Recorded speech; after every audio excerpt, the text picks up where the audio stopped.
La situation au Moyen-Orient est toujours tendue après 5 jours de frappes entre Israël, les États-Unis et l'Iran. Les frappes israéliennes ont continué contre des cibles iraniennes, notamment à Téhéran, où les bâtiments du Conseil national de sécurité et du bureau du président ont été touchés. L'Iran a lancé des missiles et des drones en représailles, qui ont été interceptés par les défenses israéliennes et américaines.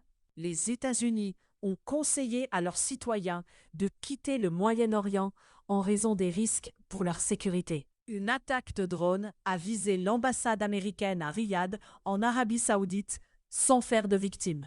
Au moins 6 soldats américains ont été tués dans les frappes iraniennes contre les bases américaines au Moyen-Orient.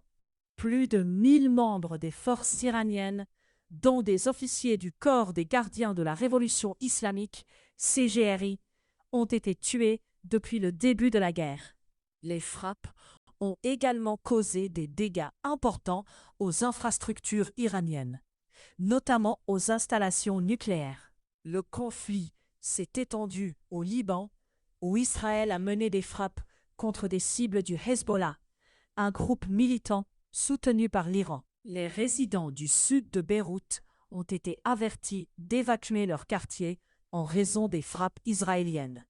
La Turquie a annoncé que ses défenses aériennes avaient intercepté un missile balistique lancé par l'Iran avant qu'il n'entre dans son espace aérien.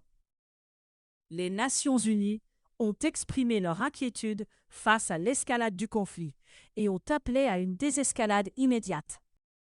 Aucun nouveau pays ne s'est officiellement impliqué dans le conflit, mais les États-Unis et Israël ont reçu le soutien de plusieurs pays occidentaux.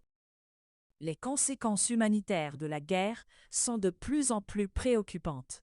La communauté internationale doit agir rapidement pour mettre fin à la violence et trouver une solution pacifique.